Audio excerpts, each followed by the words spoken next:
Salam kerahiman. Hari ini kita mulai di bulan baru, di tanggal yang baru, yaitu 1 Agustus. Kita semua sudah siap ya, kita masuk ke bulan Agustus dengan temanya bahwa kita mau bersatu dengan Allah.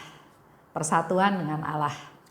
Kita mau banyak belajar dari Suster Faustina, situasi, cara, keadaan, yang seperti apa? Yang bersatu dengan Allah.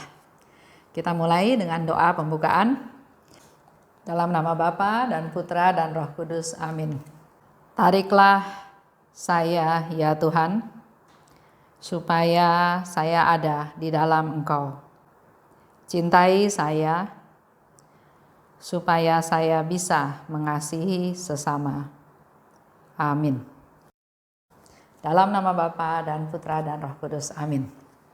Kita sama-sama buka dari diary nomor 118. Lidah adalah anggota tubuh yang kecil, tetapi ia melakukan hal-hal besar. Seorang biarawati yang tidak tinggal diam tidak pernah akan mencapai kesucian. Artinya, ia tidak pernah akan menjadi seorang santa. Jangan ia menipu dirinya, kecuali kalau Roh Allah sendiri yang berbicara di dalam dirinya, sehingga ia tidak boleh tinggal diam. Tetapi, supaya dapat mendengarkan suara Allah, orang harus memiliki keheningan jiwa dan tetap tinggal diam. Bukan diam ragawi, tetapi diam batiniah. Maksudnya, merenung di dalam Allah. Orang dapat mengatakan banyak hal tanpa memecahkan keheningan. Dan sebaliknya, orang dapat berbicara sedikit dan terus-menerus memecahkan keheningan. Oh, sungguh tak dapat dipulihkan kerusakan yang disebabkan oleh pelanggaran keheningan. Ia mengakibatkan banyak kerusakan pada sesama, tetapi lebih besar lagi pada diri sendiri. Temanya baru ya dibanding dengan bulan-bulan yang lalu. BHF 118 itu bicara tentang orang yang berdosa. Dikatakan di sini, lidah adalah anggota tubuh yang kecil. Kita tahu ya, dibandingkan dengan seluruh tubuh, lidah adalah anggota tubuh yang kecil. Tapi ia melakukan hal yang besar. Bisa positif, bisa negatif. Bahaya lidah tidak bertulang katanya ya. Memang benar apa yang dikatakan oleh Suster Faustina bahwa walaupun lidah itu anggota tubuh yang kecil, tapi dia bisa melakukan hal-hal yang besar. Yang positif dan yang negatif. Nah, di sini diceritakan ada seorang biarawati yang tidak tinggal diam, tidak pernah akan mencapai kesucian. Jadi dia selalu ngomong, mungkin ya ngomel, cerewet, nggak pernah ada keheningan. Ya nggak pernah tinggal diam. Dikatakan oleh Suster Faustina, maka biarawati ini nggak mungkin mencapai kesucian. Nggak mungkin jadi santa. Kita mulai begali ya. Suster Faustina memberikan cara bagaimana kita menjadi suci, bagaimana kita menjadi santa. Dan satu contoh real, Suster Faustina sudah bilang, orang yang nggak bisa tinggal diam, yang ngomong terus, yang bergerak terus, yang beraktivitas terus, dia nggak bisa mencapai kesucian, dia nggak bisa menjadi santa. Tapi kalau Roh Allah sendiri yang berbicara, maka dia nggak boleh diam. Ya, jadi perkataan, berkata-kata itu dari mana? Kalau dari diri sendiri, seperti yang dikatakan, dia nggak pernah diam. Tapi sebaliknya, kalau Roh Allah, Roh Kudus yang menyuruh kita berbicara, maka kita harus berbicara. Contoh ya, dulu saya masih aktif juga di persekutuan doa.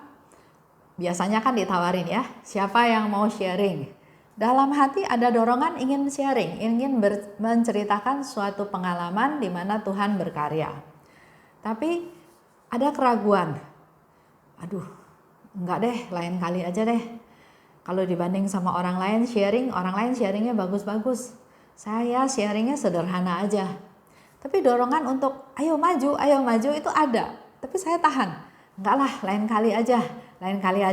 Nah, akhirnya enggak jadi sharing.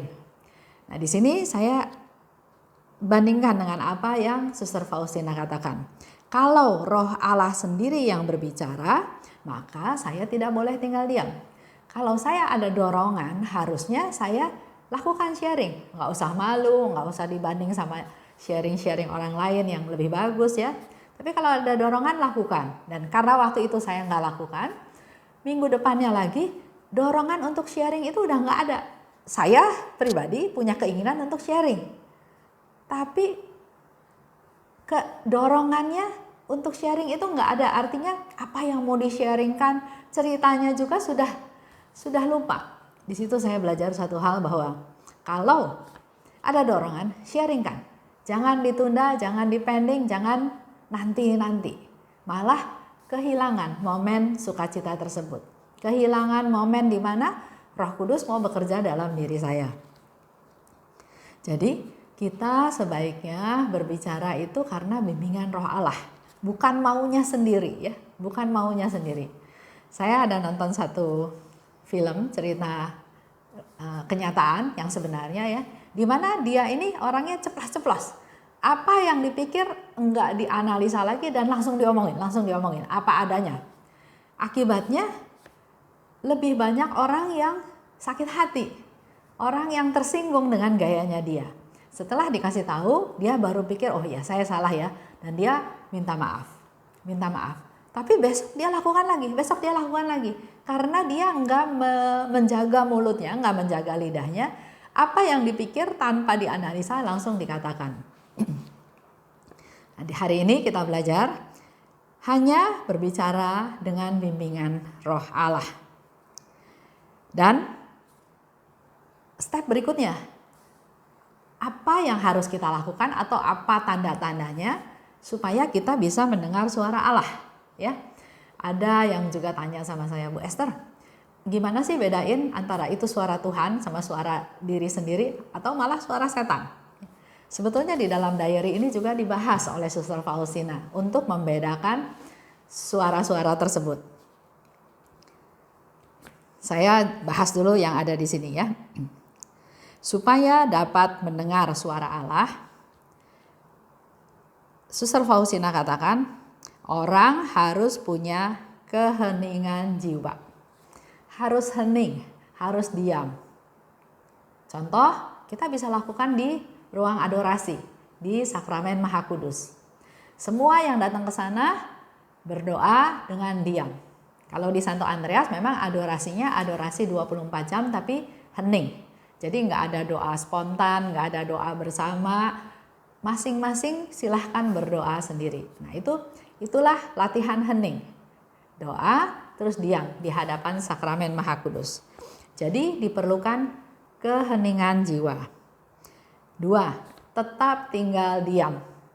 Kita perlu punya waktu, perlu menyediakan waktu, perlu waktu bersama-sama dengan Tuhan, tetap tinggal diam.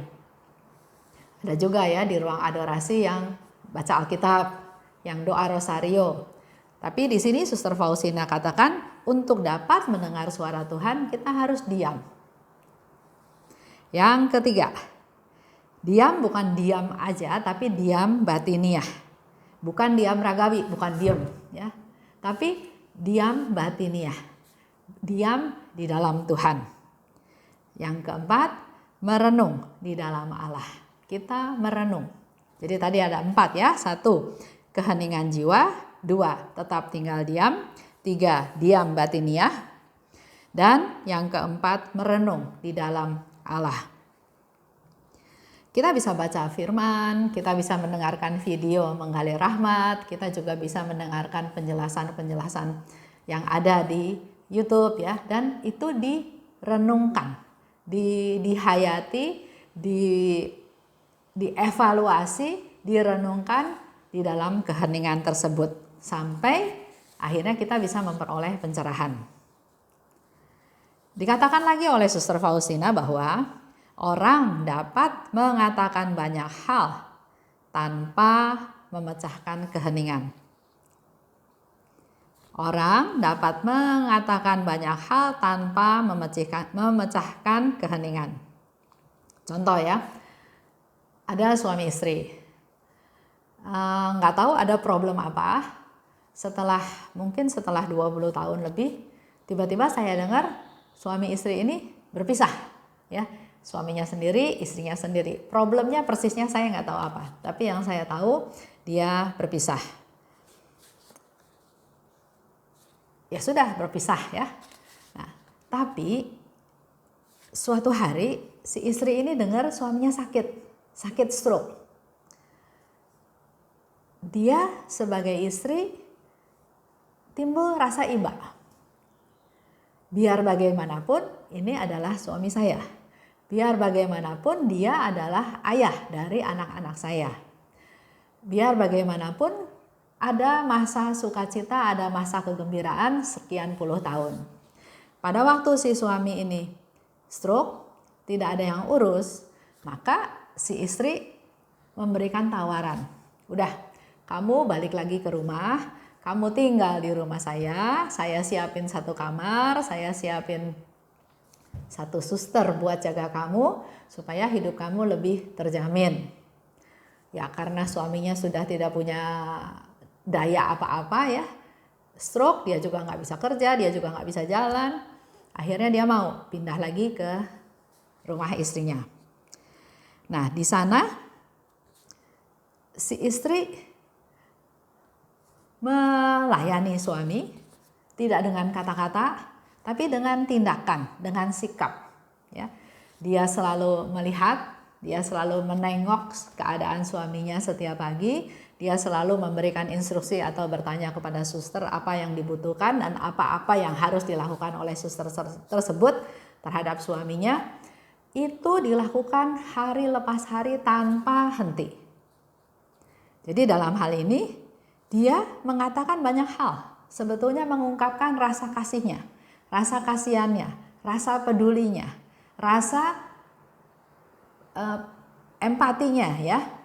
Tapi dengan enggak banyak kata-kata, enggak ngomel, enggak marah-marah, enggak syukurin, dia dengan diam. Orang mengatakan banyak hal dengan sikap, dengan perbuatan, dengan ungkapan, tanpa memecahkan keheningan, tanpa menyalahkan, tanpa membuat dia tidak nyaman, tapi si suami sungguh-sungguh merasakan bahwa dia ada dalam pemeliharaan, ada dalam kasih istrinya, ada dalam perhatian istrinya. Ada dalam perhatian anak-anaknya juga, karena otomatis karena si suami dibawa pulang ke rumah, anak-anaknya juga jadi memperhatikan dia. Nah, di situ satu ungkapan bagaimana dia bisa melakukan banyak hal tanpa memecahkan keheningan. Sebaliknya, sebelum cerita selanjutnya, dia jaga rawat suaminya sekian tahun sampai akhirnya suaminya meninggal. Tidak ada penyesalan, tidak ada kekecewaan ya, misalnya rugi karena sudah harus ongkosin lagi suaminya, enggak. Tapi di situ dia merasa sukacita, merasa bahagia, merasa bangga walaupun dia tidak bisa berkata-kata lagi kepada suaminya karena suaminya sudah stroke. Tapi apa yang dia lakukan, dia buktikan bahwa saya tetap mengasihi kamu apapun yang kamu lakukan. Contoh yang kedua, Suster Faustina bilang lagi, orang dapat berbicara sedikit, tapi terus-menerus memecah keheningan. Ya, sebaliknya yang tadi. Orang berbicara sedikit, tapi terus-menerus memecahkan keheningan. Nah, ini juga ada satu cerita suami istri juga. Suaminya kerja dari pagi, siang, sore, malam, kerja dengan pemikiran bahwa dia mau mendapatkan uang sebanyak-banyaknya barangkali ya, dengan waktu yang ada untuk membuat keluarganya sejahtera. Dia punya istri, dia punya anak 2, dia ada orang tuanya, dia ada adiknya. Jadi dia harus kerja sedemikian rupa, memanfaatkan kesempatan yang ada, waktu yang ada untuk supaya mendapatkan uang sebanyak-banyaknya. Nah, di pihak lain, si istri di rumah. Dia berpikir, saya ingin punya keluarga yang utuh. Nggak usah suami cari uang banyak-banyak. Yang penting di rumah itu ada suami, ada anak-anak, ada mertua dan ada adik ipar. Buat dia nggak masalah. Tapi dia mau ada keutuhan keluarga. Jadi ada dua tindakan yang berbeda ya. Si suami waktunya habis sebanyak-banyaknya di luar karena dia berusaha mencari uang sebanyak-banyaknya. Sementara si istri berharap suaminya di rumah aja, udah jangan cari uang banyak-banyak. Yang penting kita ngumpul, katanya ya. Nah, yang jadi masalah adalah mereka nggak saling sharing. Suami nggak cerita sama si istri permasalahannya, kesusahannya, penderitaannya selama dia cari uang. Karena dia merasa itu tanggung jawab saya. Saya nggak boleh kasih beban ke istri untuk bercerita betapa susahnya dia bekerja. Si istri juga sama. Si istri merasa saya nggak perlu ngomong. Kamu menikah sama saya, harusnya kamu tahu. Tujuan hidup saya adalah saya punya keluarga yang utuh. Bukan uangnya banyak, tapi suami nggak pernah ada di rumah. Tapi mereka berdua nggak saling sharing, nggak saling cerita, nggak saling berkeluh kesah. Suatu hari istrinya ini bilang dalam hatinya dia bilang, saya buat apa menikah? Walaupun saya punya suami, tapi saya nggak rasa punya suami. Saya ini dianggap perabot, dianggap barang yang ditaruh di lemari. Kalau perlu diambil, dipakai, udah gitu dikembaliin lagi. Itu pemikiran si istri. Karena dia berpikir seperti itu, padahal dia punya cita-cita punya keluarga, akhirnya dia pergi. Dia pergi meninggalkan suaminya, meninggalkan dua anaknya, meninggalkan mertua dan adik iparnya tanpa ngomong. Dia pergi.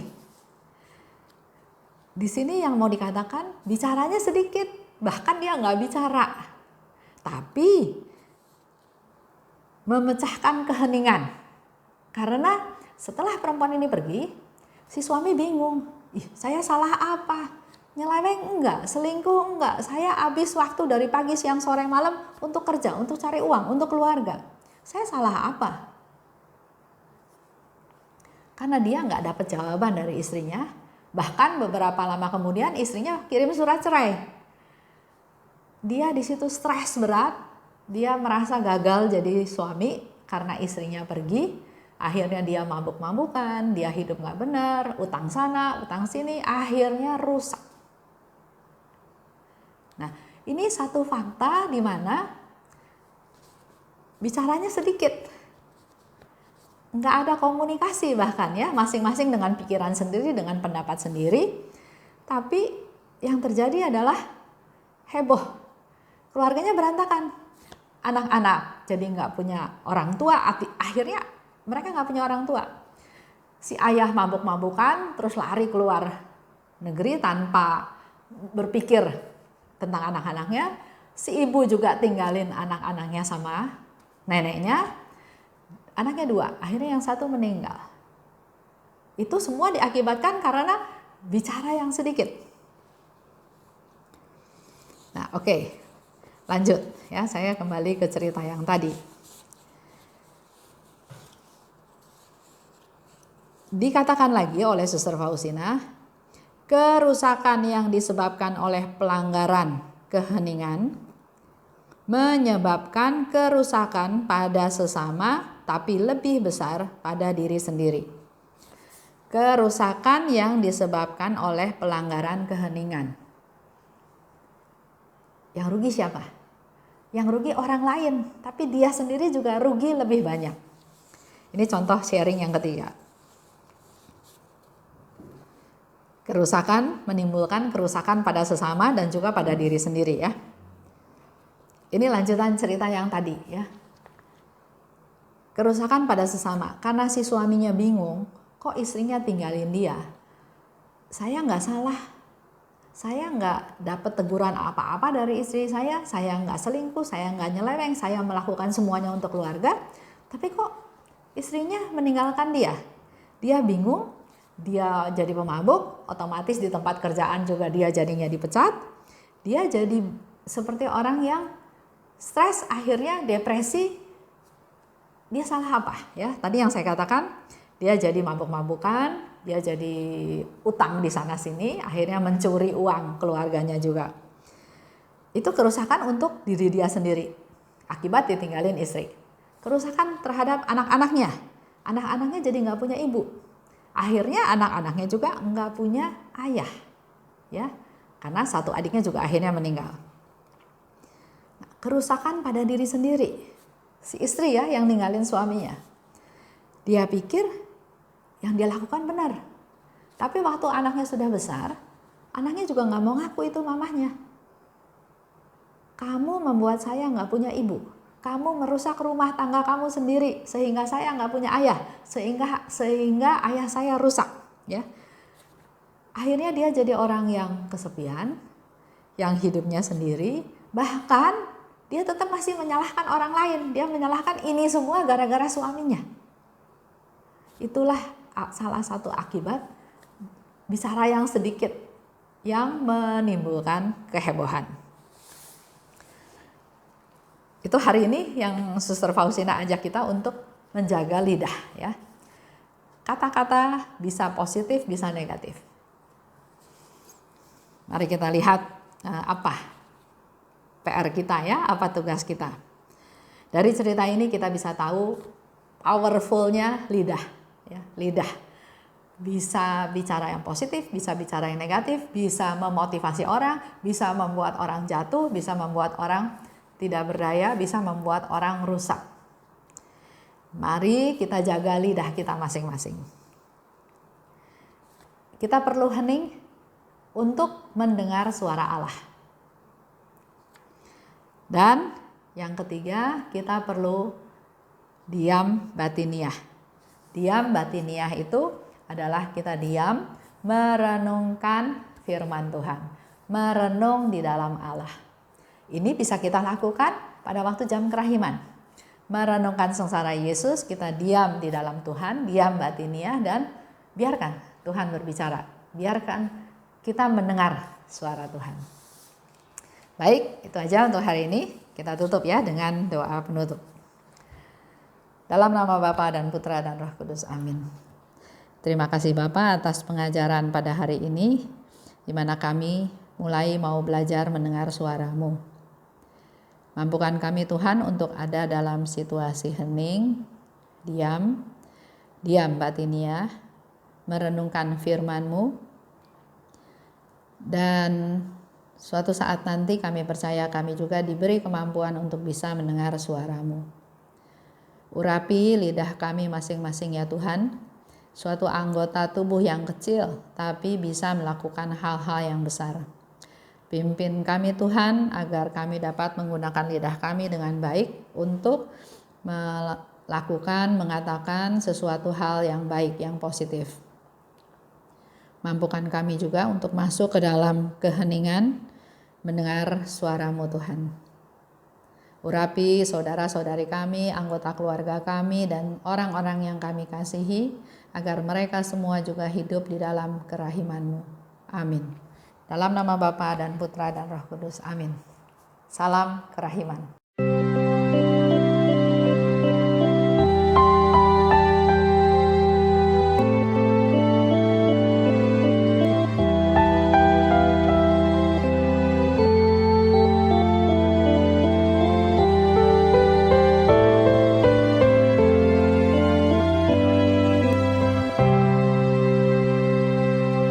Syukur kepadamu ya Allah,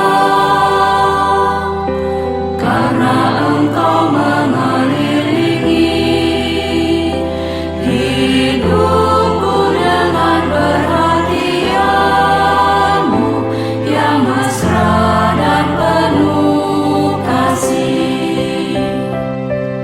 Syukur kepadamu ya Allah, karena Engkau mengelilingi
hidup